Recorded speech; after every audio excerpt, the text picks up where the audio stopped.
In both offensive and defensive efficiency at this point in the season. Two of them meet tonight in Philadelphia when the Raptors take on the 76ers. Jim Jackson is part of the players only crew tonight in Philly and with us here on Game Time. And Jim, with the deadline coming up Thursday, as you look at these teams, which of them looks like the tougher playoff out as they're currently constructed?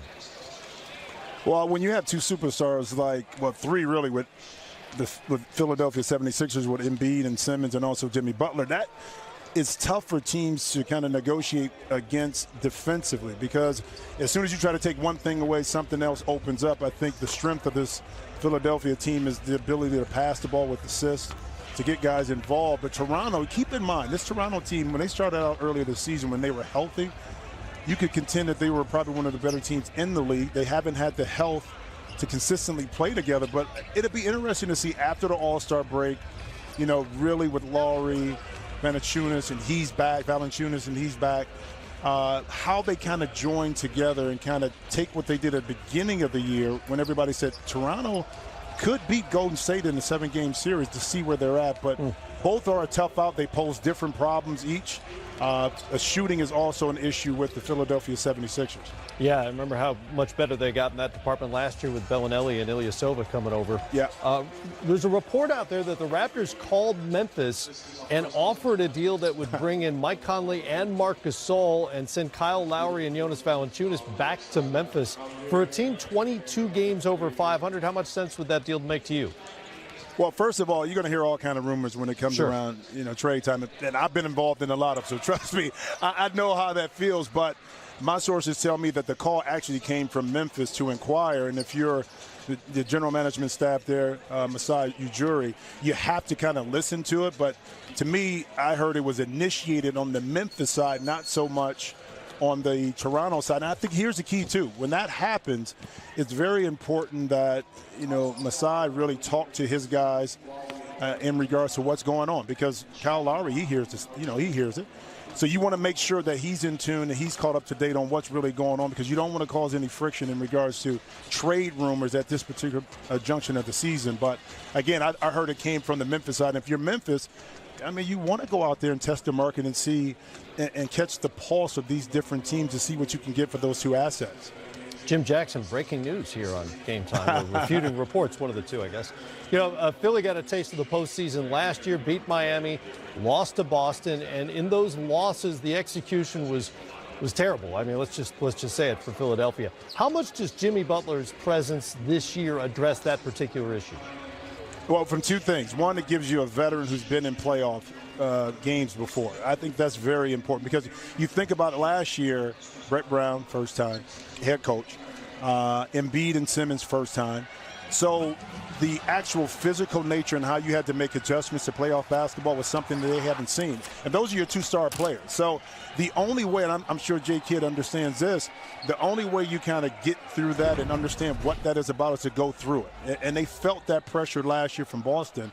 And this year they're a different team in regards to the maturity level in which they bring to the table. I think when you add a Jimmy Butler, that toughness is different. I think even Brett Brown, when he looks at it and says, what adjustments do I have to make now going into the playoffs and we're in the 7-game series that allow our team to win. Now, keep in mind, Philadelphia, too, still in the market, maybe to add another piece, a veteran presence. Wes Matthews' name has been thrown out there in regards to a buyout scenario. That adds depth to your bench. It adds another veteran player, a guy that can defend, a guy that can shoot. So it's still some things I think that Philly wants to improve on structurally with their team. But going through what they went through last year, I think, is ultimately going to prepare them what they're going to face this year. Jim Jackson with us, part of the Players Only broadcast tonight on TNT. I saw Kevin McHale walking around back there. We saw Dennis Scott interfering with our shot before we talked to you on the air. Who else are you with tonight? GA, Greg Anthony. GA, that mayor, makes sense. The mayor. Yeah, the mayor. He is sort of the mayor, isn't he? Tell them all we said hello, and we'll see you on the air at the top of the hour. All right. Thanks a lot, guys. All right, guys. Jason, I'll go to you on that same question. You saw what happened with Philadelphia at the end of those Boston games last year. They really had nobody who could make a play for anybody else at the end of those games.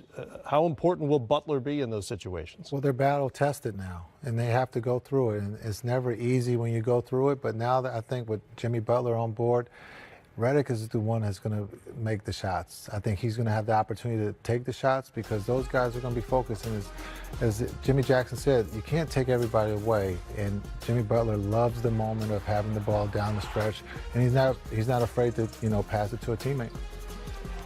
I'm kind of interested in the fact that both of these teams have one of the two biggest guys that at the end of the year will be sought after by so many other teams. Okay, and can they both keep them in there, obviously, in their city with their franchise, because so much would depend on them moving forward and continuing to grow if Butler or Kawhi decide, I'm leaving, I don't want to stay.